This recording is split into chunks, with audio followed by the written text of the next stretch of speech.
Welcome to the Having It All podcast, the show about what it takes to live an abundant, loving life. My name is Matthew Bivens, and each week I'm helping you get out of your head so that you can truly have it all. Let's do it.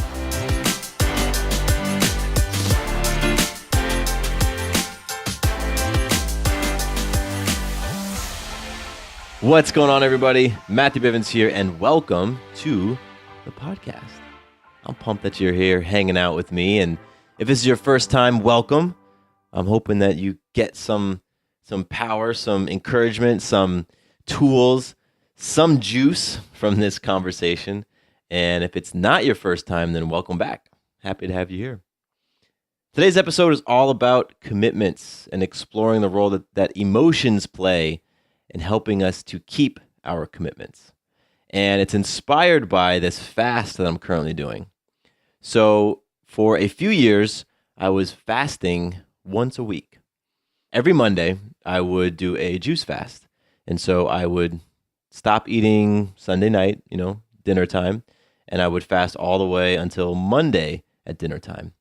And I've been doing that for a number of years. And then when Sarah and I got pregnant, I stopped. And what was interesting is the reason I stopped has a lot to do with the topic today, and it's because of emotions. It's because I didn't want to do it anymore. And so I'm back on it. I had a conversation with a couple of friends a few weeks ago, and I was describing fasting and what it meant to me and all of that, and I realized this is kind of hypocritical or maybe fraudulent of me to talk about the benefits of doing these intermittent fasts for myself when I haven't been doing them in a long time. So last week I got back on, and here we are a week later, and it's Monday, and it's about 2 p.m., so I'll be breaking the fast in a few hours. And I am bundled up right now. I've got my hoodie on, I've got gloves on, I got a heater going on in the room because whenever I'm fasting, I get really cold. Yeah, it's an interesting thing. And couple that with the fact that it's freaking cold as heck right now in Atlanta, and it's middle of March, but it's like 30-something degrees outside. So I'm definitely feeling the impact physically of this fast. Along with being cold, I'm hungry. I've got juice with me right now, some green juice. I've got water, but it doesn't really satisfy that feeling of hunger the way that food does. So I've got that going on. And along with feeling hungry, sometimes I get a little irritable. I know last week Sarah would definitely agree with that. I was pretty irritable throughout the day. And I'm just going through the emotional pull that I feel with fasting, and it's really fascinating. And, the reason why I do this is precisely because I get a fantastic opportunity each week to explore my emotional attachments. In this case, it's my attachment to food. And, I've told this story a number of times on the show. It's about the very first fast that I did. And, this was 3 or 4 years ago. I had all my supplies ready to go, and I'm at my desk. I received an email from a client that, the client was not happy. So it created a bit of stress in me. And I'm on my fast, but I reached sort of instinctively to where I normally keep my snacks. And that was the first time that I recognized that I had an emotional attachment to food, that when I was feeling stressed or anxious or, whatever, particularly those disempowering feelings, then I would turn to food, especially sweets. And I think it was that sugar that I crave, sugar and salts that would really just help me feel better emotionally. So here I am doing this fast today, and it's giving me an opportunity to explore my attachments. And I love it particularly for that reason. Because as I've been, becoming more aware of myself over the years, and as I've had others point things out, like my life coach, who's helped point out to me just how strong my emotions play in my decision making, I realized that when it comes to commitments, when it comes to me making a commitment and holding my commitment, the reason why I continue to break certain commitments, it has everything to do with emotions, simply not wanting to do something.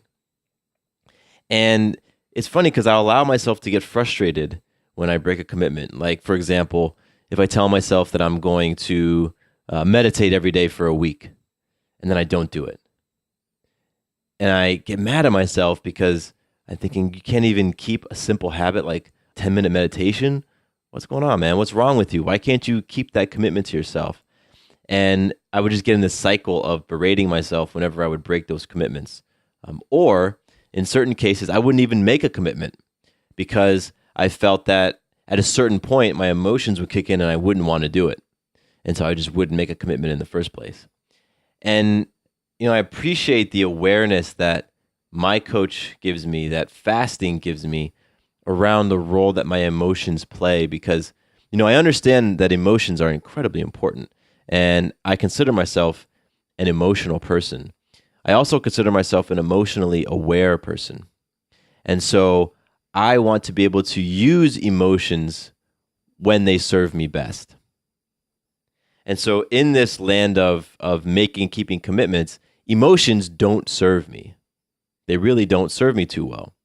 And I can bring up many examples in my own life of when my emotions have sabotaged my commitments.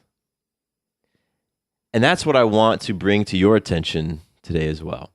Where in your life are your emotions coming into play and just completely undermining a commitment that you make? And then where do you criticize yourself or criticize another person or whatever it is because that commitment got broken? And where might you be failing to realize the connection that your emotions play in all of it? Because as I just go inward in my own life, in my own journey, and as I do things like this weekly fast, I really see, man, it's my emotions that kick in when it's Saturday morning and normally I go for a 4-mile run with a group of people, but the alarm goes off and I just don't feel like getting up, right? Or it's my emotions that kick in when I make this internal commitment to call my grandmother every week, but on my drive, my 30-minute commute into town, I'd rather listen to sports instead.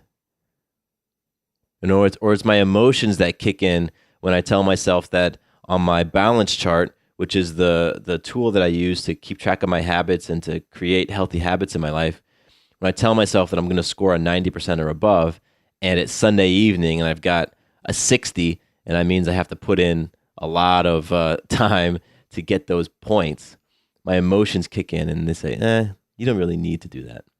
And it's my emotions that kick in when I make these commitments to speak Sarah's love language because, one of her love languages is quality time and words of affirmation. And sometimes I just don't feel like it. Sometimes I'd rather watch a basketball game than spend that quality time. Or sometimes my tank might be low, so affirming her is something I just don't feel like doing. And it's creating this awareness in my life at the role the emotions play.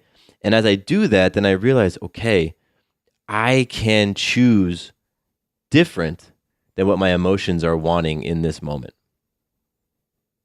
And so this fast that I'm doing right now gives me a chance to practice that. Because for me, it's one thing for me to know something, to understand this is how my mind operates, this is how my body operates. It's another thing for me to actually practice and experience it. That for me is where the lesson really sinks in. That's really where it can take root within me when I practice it and I keep that practice going. So I really wanted to use this episode as an invitation. I want to invite all of you to practice with me. Let's all choose something small that we can commit to for the rest of the month so that we can practice keeping our commitments despite our emotions. So it can be a daily habit, it can be a weekly habit, whatever you choose, doesn't matter, but whatever it is, you got to stick to it. So for me, I'm going to keep up my weekly fasting. Every Monday for the rest of the month, I'm going to do a 24-hour juice fast.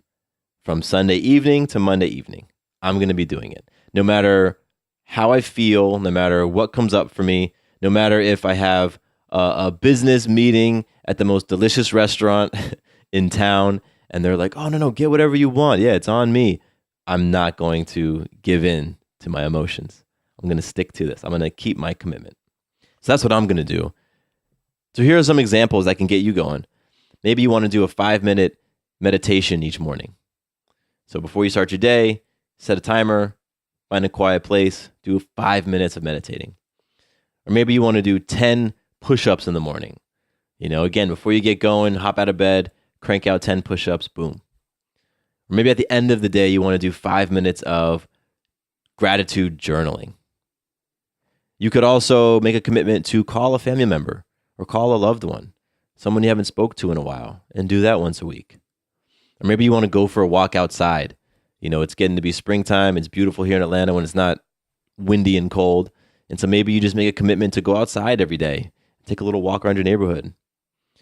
Or maybe you want to send an affirmation to a friend, shoot them a text, send them something affirming, something that will make them smile.